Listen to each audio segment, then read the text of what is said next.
로컬 소식입니다. 지난 4일 벤츄라 카운티에서 가장 먼저 발화한 토머스 산불의 기세가 여전합니다. 벤츄라와 산타바바라 카운티를 휩쓴 토머스 산불은 오늘 아침까지 무려 23만 7,500에이커를 전소시켰습니다. 이는 샌디에고시보다 1스퀘어마일 작은 면적입니다. 특히 오는 15일까지 또다시 고온 건조한 산타애나 강풍으로 산불주의보가 발령돼 소방대원들은 진화 작업에 어려움을 겪고 있습니다. 토머스 산불로 파괴된 건물 900여 개 가운데 700채는 일반 가옥으로 수만여 명이 대피해 있는 상황입니다. 라팔마시가 지난달 말 스티브 황보 시의원의 사임으로 발생한 공석을 채우기 위해 시의원 후보 공모에 나섰습니다. 시의회는 지난 정기회의에서 $16,000의 비용이 발생할 보궐선거를 실시하는 대신 황보 전 시의원의 자녀 임기 약 11개월을 채울 시의원을 임명하기로 결정했습니다. 서류 심사와 인터뷰를 거쳐 임명될 시의원 임기는 2석이 걸린 시의원 선거가 열릴 내년 11월 6일까지입니다. 제출 서류 관련 정보는 라팔마 시청이나 시청 웹사이트에서 찾아볼 수 있습니다. 칼스테이트 계열 대학이 입시 지원 마감일을 연장했습니다. 칼스테이트 대학 측은 지원서 접수가 지난달 30일 끝났지만 일부 캠퍼스들이 예외를 적용해 예비 신입생들의 지원서를 받고 있다고 전했습니다.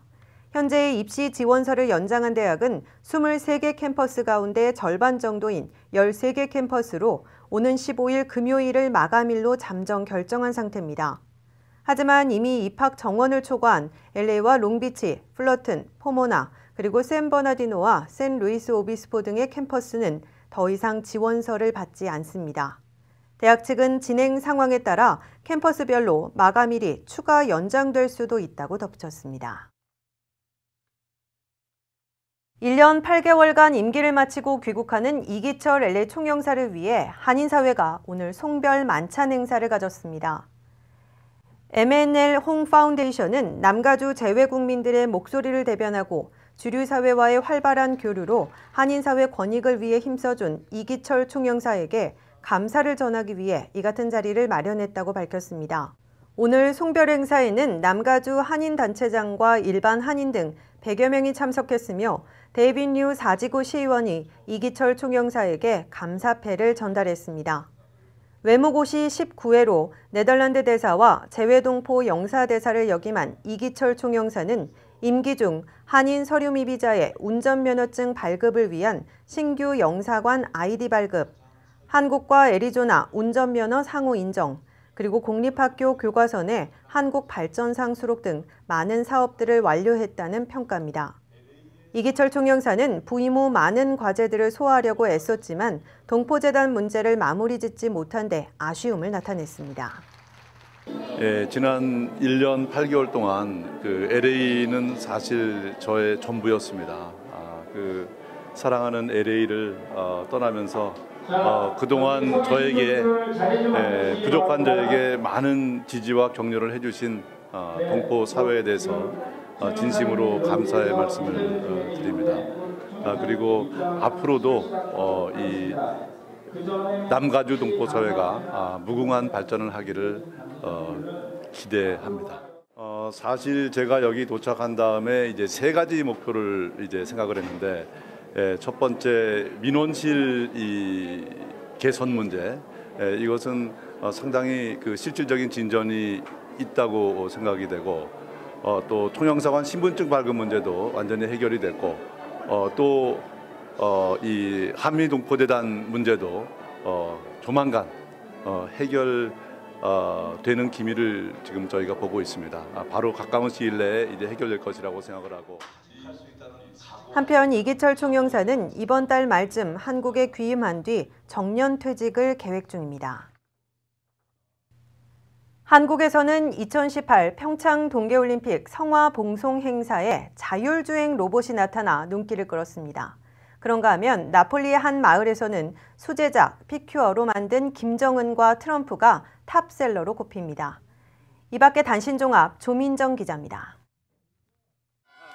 성화가 옮겨지자 사람들의 환호 소리가 들립니다. 한국 시간으로 11일 2018 평창 동계올림픽 성화봉송의 날 행사가 한국 대전과학기술원에서 진행됐습니다. 이날 봉화 행사에는 사람이 아닌 로봇 참가자가 나타나 눈길을 끕니다. 휴머노이드 로봇 휴보는 성화봉송 행사의 두 번째 횃불 전달자입니다. 미국 캘리포니아 대학교 로스앤젤레스 캠퍼스 기계공학과 교수인 데니스 옹 박사가 횃불을 전달했습니다. 성화는 2월 9일 평창 동계올림픽 개막식에서 최종 목적지에 도달할 예정입니다. 나폴리의 산 조르지메오 아르메노의 좁은 거리에는 전통적인 도자기 이물을 만드는 장인들의 고향이 있습니다. 그중에도 수제작 장식품 상점으로 유명한 비아산 그레고리오 아르메노에서는 익숙한 얼굴들이 보입니다. 바로 미사일을 들고 있는 김정일과 도널드 트럼프의 피규어입니다. 이전에는 전통적인 천사와 마리아, 이탈리아 사람들의 마을을 재현했으나 최근에 현대 인물들로 그 범위를 확장했습니다. 엘리자베스 2세 여왕, 윌리엄 왕자 등 다양한 인물을 보이지만 그중에서도 탑셀러는 도널드 트럼프와 김정일 국방위원장입니다. 각각의 피규어는 제작에 최소 24시간이 걸리며 작은 작품은 약 23달러, 더 큰 버전은 300달러에 판매됩니다. 스타워즈를 기다리는 수많은 팬들이 헐리우드 중국 극장 앞에 서 있습니다. 이들은 온라인 예약석 서비스가 있지만 야영을 하며 스타워즈를 기다리는 자신들의 전통을 따르고 있습니다. 이들 그룹은 라이닝 업넷을 통해 모여 새 영화가 도착할 때마다 의상 콘테스트와 피자 타임을 함께하며 스타워즈에 대한 대화를 합니다. 이번에 개봉하는 8번째 시리즈 스타워즈 라스트 제다이는 개봉 첫 주 전 세계에서 4억 2,500만 달러의 오프닝을 기록할 전망이라고 할리우드 리포터는 전했습니다. 술록이 산타클로스의 썰매를 끄는 것으로 알려져 있지만 오레곤에서는 붉은색 옷을 입은 소방관이 빙판이 술록을 밀고 있습니다. 이곳은 오레곤주에 위치한 한 골프장입니다. 사슴이 얼어붙은 연못의 한가운데 있습니다. 위태롭게 걷는 사슴의 앞다리는 디딜 곳을 잃고 계속 휘어집니다. 소방관 존 스톤은 사슴에게 천천히 다가가 썰매를 이용해 연못 밖으로 밀어냅니다. 안전하게 구출된 사슴은 다시 땅에 발을 디뎌 자신이 머물던 곳으로 달려갑니다. 현실의 크리스마스는 동화 속 이야기와는 다르지만 보는 이들의 마음을 더 따뜻하게 합니다. RKTV 뉴스 조민정입니다. 잠시 후 이슈 포커스가 이어집니다.